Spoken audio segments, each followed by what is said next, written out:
오늘부터 우리는 사사기의 소위 스타 플레이어라고 말할 수 있는 그런 삼손에 대한 이야기를 함께 읽으면서 또 이 이야기를 통해서 들려주시는 하나님의 말씀에 귀를 기울여 보고자 합니다.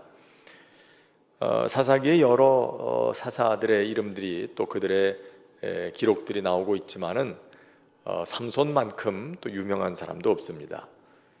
아마 그 성경을 읽어보지 못한 사람이라도 삼손이라는 사람은 아마 많이들 알고 있을 겁니다. 그의 이야기가 워낙 극적이기 때문에 이걸 가지고 또 연극도 많이 만들어서 공연도 했고, 또 오페라도 또 삼손의 이야기를 주제로 한 오페라도 있고, 또 그를 주제로 한 여러 노래들도 만들어지곤 했었습니다. 하지만 삼손의 이야기는 하나님의 은혜인 동시에 또한 우리 모두에게 안타까움을 들려주는 그런 한편의 또 비극적인 이야기이기도 하죠. 자, 오늘 그 말씀은 그 이야기 가운데에서 삼손이 태어나기 전에 하나님께서 그의 부모를 준비시키시는 그런 내용으로 되어 있습니다. 오늘 말씀은 이렇게 시작합니다. 1절 말씀을 한번 같이 읽어보겠습니다. 1절 시작. 이스라엘 자손이 다시 여호와의 목전에 악을 행하였으므로 여호와께서 그들을 40년 동안 블레셋 사람의 손에 넘겨주시니라. 자, 1절 말씀은 삼손이 등장하게 되는 역사적인 배경을 짤막하게 소개하고 있습니다. 삼손이 태어나게 될 때 그때의 시대가 어떠했느냐? 먼저 이스라엘 자손이 다시 여호와의 목전에 악을 행하였다. 여러분, 이런 기록은 항상 또 다른 사사에 대한 에피소드가 등장할 때마다 반복해서 나오는 그런 표현들이죠. 항상 이전에 어떤 사사가 그들을 구원했고, 그리고 이스라엘 백성들이 정신 차려서 하나님을 얼마 동안 잘 섬겼더라, 그 얘기가 나오다가 그 다음에 그 사사, 그 뒤를 이은 사사가 일어날 즈음에서 또다시 이런 얘기가 나와요. 또 그들이 하나님을 떠나 다시 그들이 하나님 앞에 범죄하여, 이런 얘기들이 계속 반복적으로 나오고 있습니다. 오늘 말씀도 그렇게 이스라엘 백성들이 하나님을 떠나 악을 행하는 것이 그런 배경이 되고 있는데요. 자, 그런데 오늘 말씀에는 특별히 하나님께서 그렇게 하나님을 떠나 악을 행하는 이스라엘을 징계하시기 위해서 40년 동안 누구에게? 블레셋의 손에 저들을 넘겨주셨다라고 기록하고 있습니다. 여러분 생각건대 블레셋의 압제 아래 사는 건 참 힘들었을 겁니다. 다른 민족들도, 가나안의 여러 민족들이 다 잔인하고 또 흉악하기는 마찬가지였겠습니다만은 블레셋 사람들은 더욱 그랬던 것 같습니다. 블레셋 사람들은 이스라엘과 비교해 볼 때 대단히 발달된 문명을 가지고 있었습니다. 발굴된 톡이나 그들의 생활 잡기 같은 것을 보면은요, 예를 들자면 어떤 그릇 같은 거 하나를 만들더라도요, 블레셋 사람들의 그릇은 아주 세련되게 잘 만들어져 있습니다. 색깔도 곱게 칠해져 있고 무늬도 정교하게 들어가 있어요. 그런 반면 이스라엘 사람들은 그런 그릇을 만들 기술이 없어요. 그래서 투박한 토기 그릇, 질그릇밖에는 만들 수가 없는 게 이스라엘 사람들이었고요. 또 그들이 사용하는 도구들도 마찬가지입니다. 무기와 같은 것들도요. 블레셋은 이미 철기 문화를 가지고 있었어요. 여러분 옛날에 학교 다닐 때 배웠던 그 문명의 여러 순서들이 있지 않습니까? 구석기 시대, 신석기 시대, 또 청동기 시대, 철기 시대, 이런 식으로 이제 문명이 발전해 나갔다 그러는데, 지금 블레셋은 이미 철기 시대 수준까지 올라와 있는 거예요. 근데 이스라엘은 아직도 석기, 그리고 청동기, 이 정도 수준에 머물러 있는 그런 상태에 있습니다. 그러니까 이건 객관적으로 볼 때도 블레셋과 이스라엘은 여러 면에서 비교가 되지 않는 겁니다. 여기서 벌써 지고 들어가는 거예요.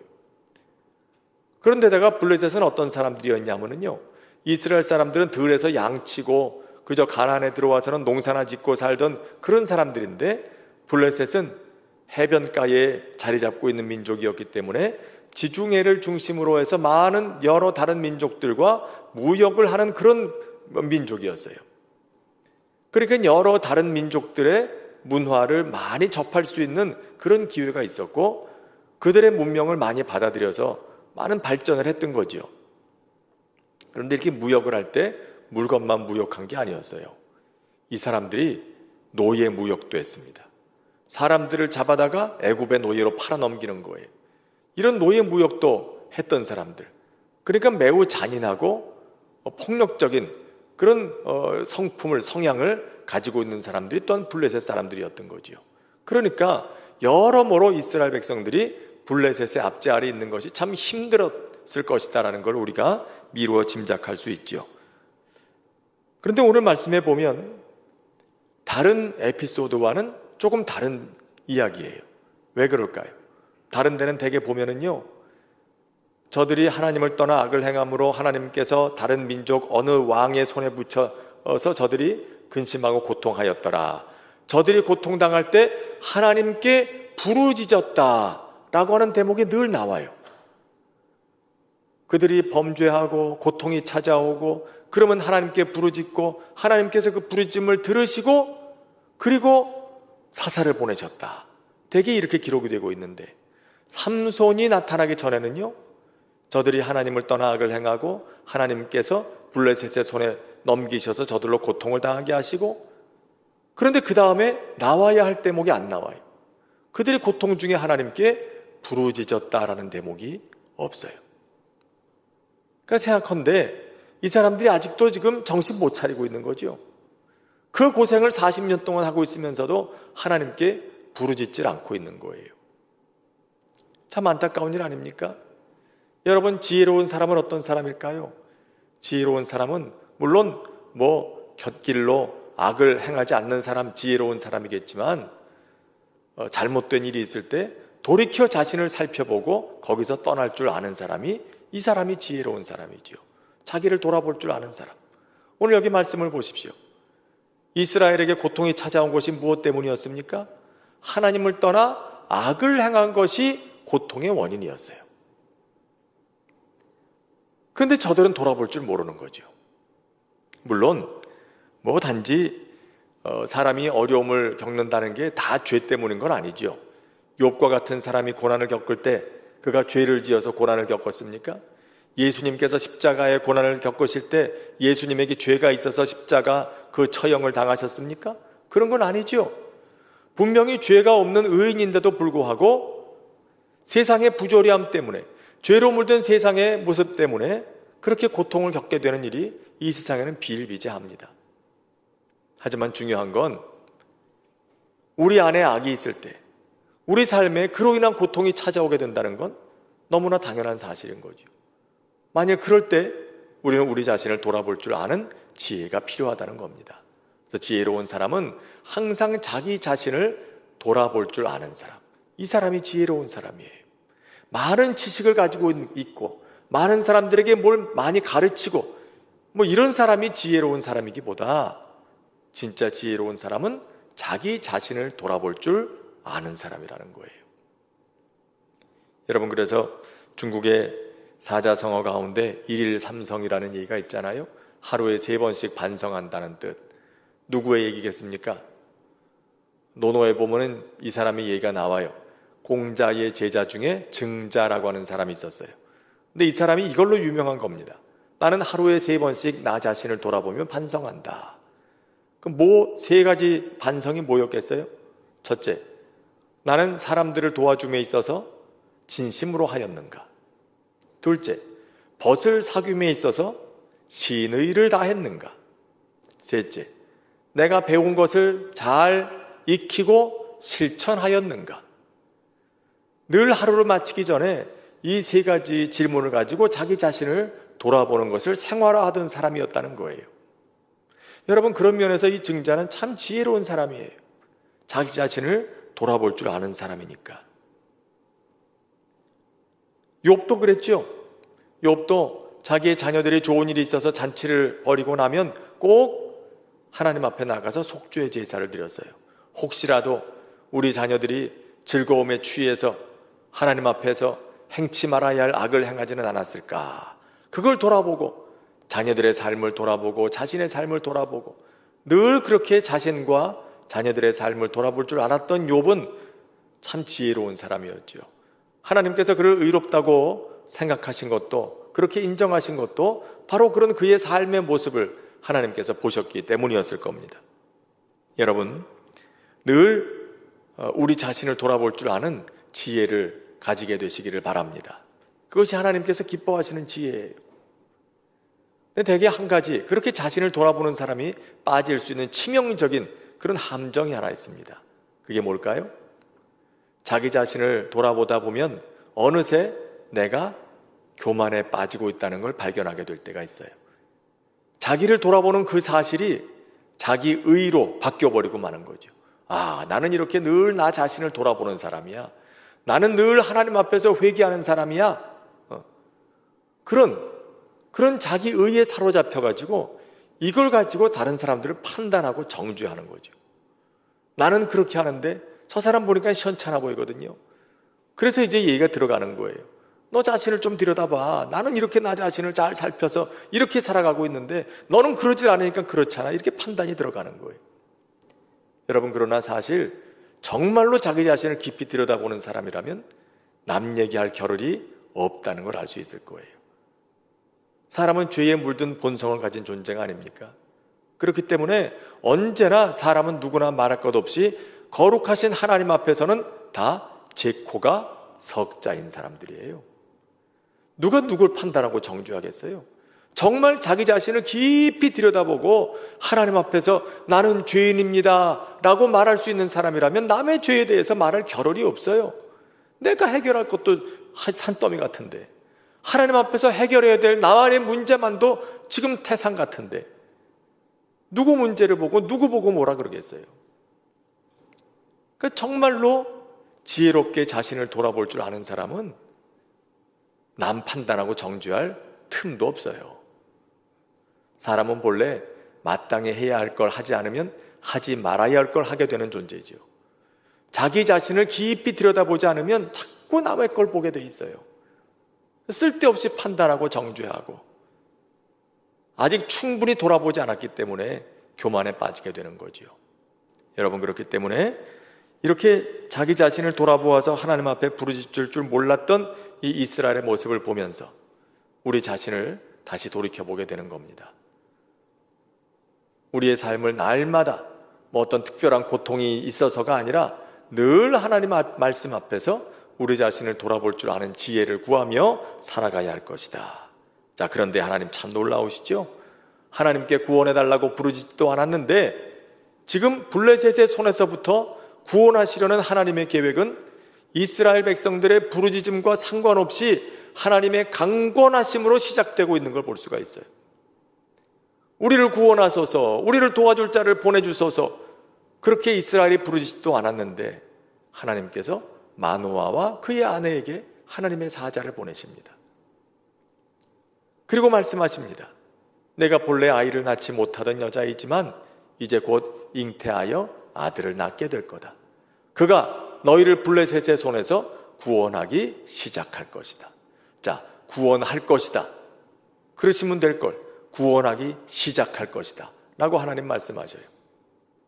이 말은 계속해서 구원하시는 일들이 이루어질 거라는 그런 말씀이지요. 삼손 때에서만 끝나는 게 아니라 삼손으로부터 시작해서 이스라엘을 구원하시는 하나님의 역사, 그 손길은 앞으로도 계속될 거다라는 말씀인 거예요. 블레셋에서부터 구원받는 일은 삼손으로부터 시작되지만 사실 본격적으로 완성되기는, 어느 정도 마무리되기는 다윗 때까지 가서 이 일이 마무리가 돼요. 드디어 블레셋이 이스라엘 앞에 완전히 무릎을 꿇게 됩니다. 그때 가서야. 여러분, 하나님은 참 길게 보고 일하시죠. 우리는 당장에 삼손이 그냥 블레셋을 코를 납작하게 눌러주고 그렇게 깨뜨려버려가지고 완전히 구원해줬으면 좋겠다 생각하지만 하나님의 계획은 그렇지 않을 때가 많아요. 길게 보고 계실 때가 있는 거죠. 그래서 지난주에도 주일에 말씀드렸던 것처럼 믿음의 사람의 시선은 항상 먼 곳에 가 있어야 되는 거예요. 내가 원하는 그 짧은 시간 안에서가 아니라 하나님께서 하나님의 때에 하나님의 방법으로 이루실 그 먼 미래를 믿음의 눈으로 바라보는 그런 자세가 꼭 필요하다는 겁니다. 사람이 급하지 하나님은 급하실 게 하나도 없는 분이거든요. 사람은 시간이 없어요. 그래서 조급해요. 사람이 강건하면 70이요.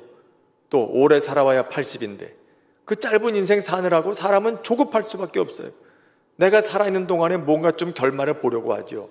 근데 하나님은 어떤 분이셔요? 하나님은 영원부터 영원까지 계시는 창조주 하나님, 역사를 운행하시는 하나님이시죠. 그러니까 하나님의 계획은요, 영원부터 영원까지예요.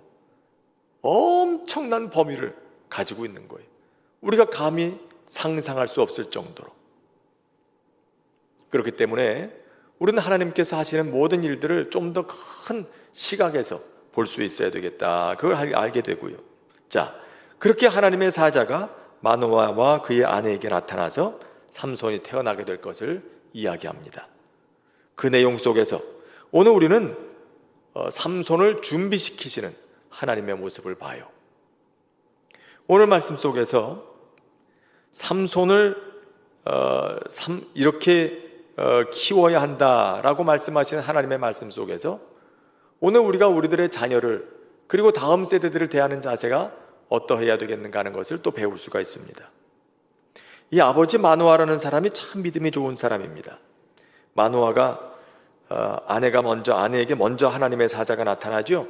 그리고 마노아에게 가서 얘기하니까 마노아가 이렇게 기도합니다. 하나님, 아내에게 보내주신 하나님의 사자를 한 번만 더 보내주셔서 저도 그 말씀을 듣게 해주십시오. 마노아가 그 자리에 없었으니까 직접 못 만났거든요. 그러니까 마노아가 기도하는 거예요. 하나님, 한 번만 더 보내주세요. 그리고 얘기합니다. 왜 마노아가 하나님의 사람을 보고 싶었을까? 그냥 신기해서? 호기심에서? 그게 아니에요. 하나님의 사자에게 묻고 싶은 게 있었어요. 아내가 그랬지 않습니까? 하나님께서 그에게 아들을 주실 거라고. 그러니까 마노아가 궁금증이 생겼어요. 물어보고 싶었어요. 뭐를? 자, 8절 말씀 한번 읽어보겠습니다. 8절 시작. 마노아가 여호와께 기도하여 이르되 주여 구하옵나니 주께서 보내셨던 하나님의 사람을 우리에게 다시 오게 하사 우리가 그 낳을 아이에게 어떻게 행할지를 우리에게 가르치게 하소서. 자, 묻고 싶은 게 뭐였을까요? 그 아이를 어떻게 가르치면 좋을까요? 이걸 묻고 싶은 거예요. 우리에게 아들을 주시겠다는데, 그가 나실인이 될 거라는데, 그래서 평생을 하나님께 바치고 하나님의 손에 붙들려서 이스라엘 백성들을 블레셋의 손에서 구원하기 시작할 거라는데, 그렇게 대단한 사명을 가지고 태어나는 아이를 우리가 어떻게 가르치고 어떻게 기르면 될까요? 그걸 묻고 싶었던 거예요. 여러분, 참 마노아는 훌륭한 믿음의 사람이고요, 또 지혜로운 사람이에요. 아니 내가 이런 아들을 하나님이 주시겠다고 그랬으니까 내가 최고의 사사로 키워버리라, 최고의 지도자로, 최고의 나실인으로 내가 최선을 다해서 키워버리라, 그렇게 맘먹지 않고요, 겸손하게, 야, 하나님이 나에게 그런 아들을 주신다는데 내가 어떻게 그 아들을 키우면 좋을까? 나 같은 사람이 어떻게 그런 대단한 일을 감당할 그 아들을 가르치고 기를 수 있을까? 하나님께 여쭤야 되겠다, 그렇게 생각했던 겁니다. 여러분, 이것은 삼손만 그런 게 아닌 것이에요. 오늘도 우리에게 주어진 자녀들이 비록 삼손은 아닐지라도요, 한 사람 한 사람이 다 하나님께서 우리에게 맡겨주신 소중한 보배들이 아닙니까? 하나님께서 주신 고귀한 생명들이 아닙니까? 하나님이 주신 생명을 위탁받아서 키우고 있는 부모들은 다 하나님께서 주신 생명의 청지기 역할을 하고 있는 거예요. 그렇기 때문에 하나님의 것을 맡아서 위탁해서 키우는 부모라면 그 부모가 가져야 할 궁금증은 분명하죠. 하나님의 것을 내게 맡겨주셨는데 내가 어떻게 이 생명을, 이 아이들을 하나님의 뜻에 맞게 키울 수 있을까? 가르칠 수 있을까? 이게 궁금해야 돼요.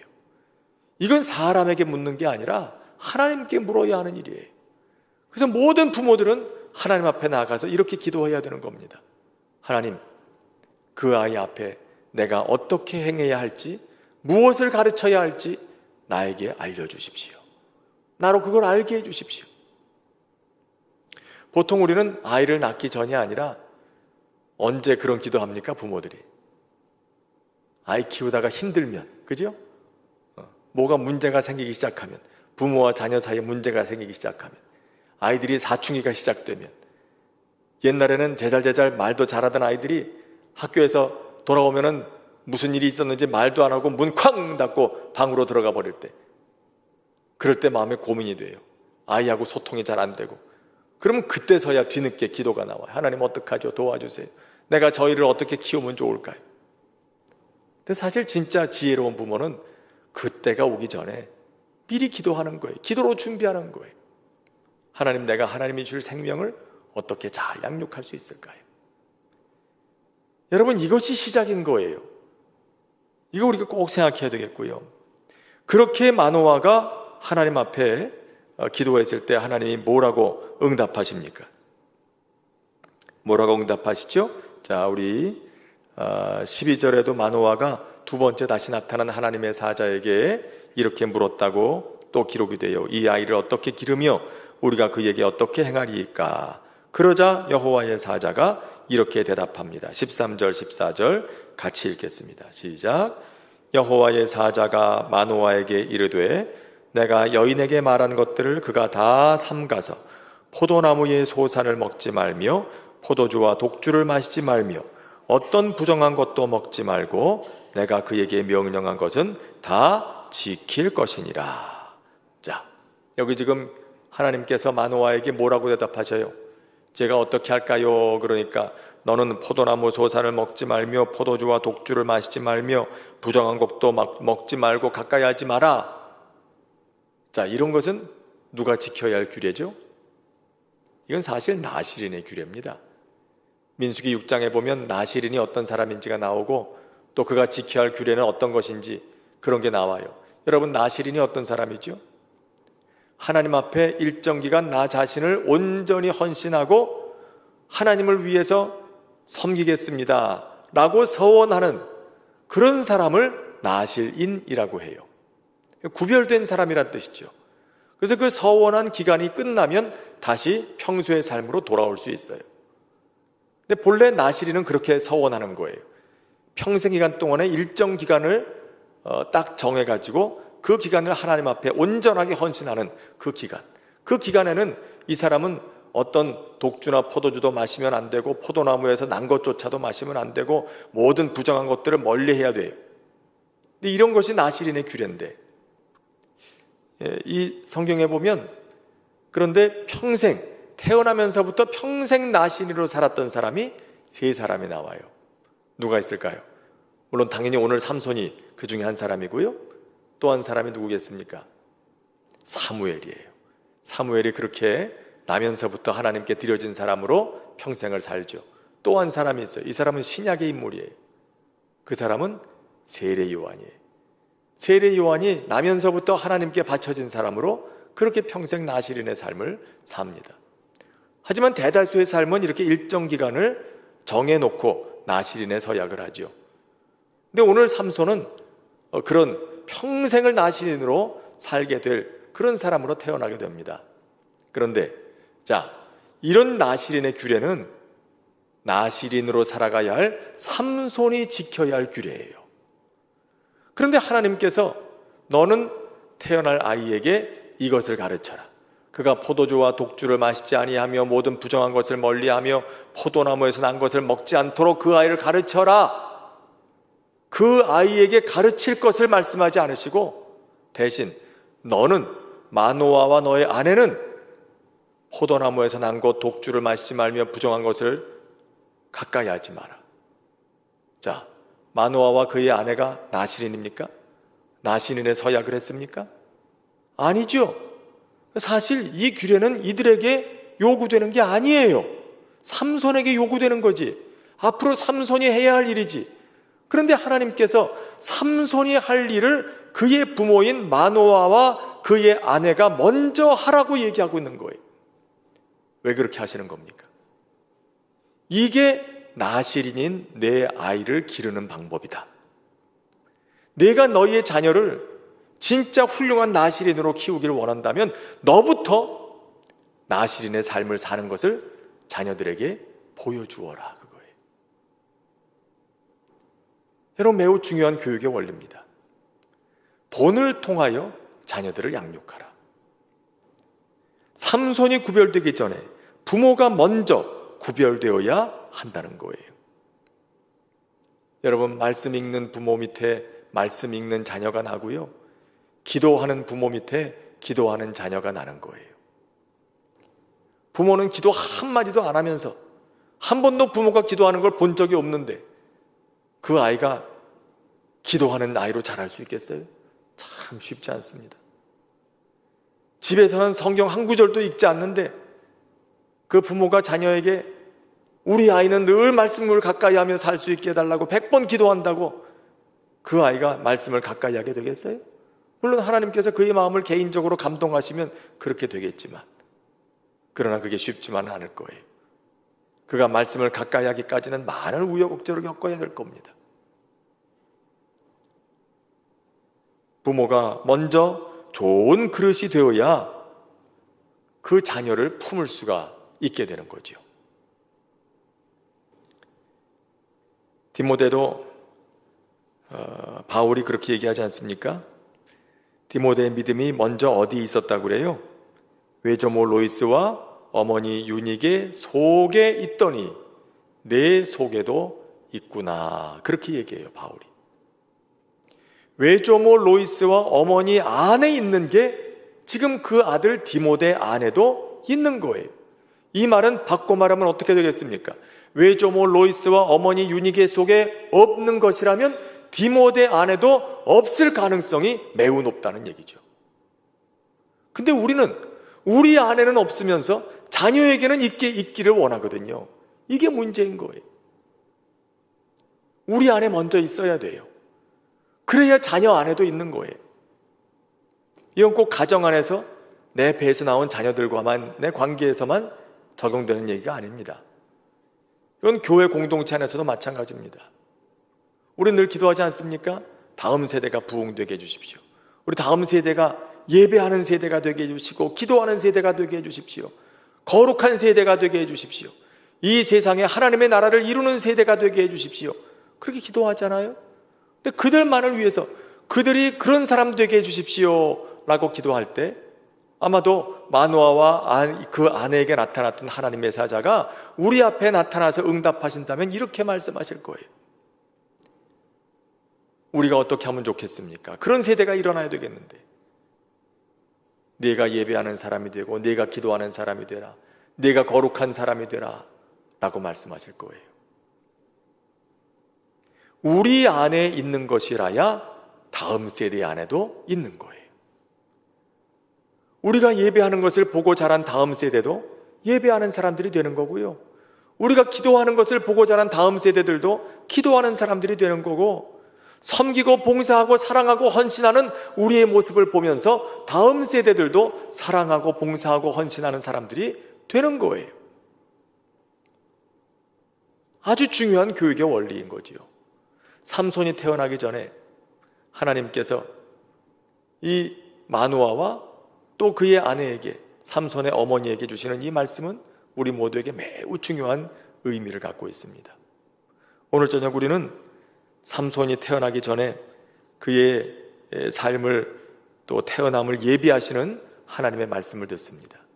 그리고 그 말씀은 곧 우리들 모두에게 주시는 말씀이기도 합니다. 오늘 말씀 깊이 생각하면서 잠시 한 목소리로 기도하도록 하겠습니다.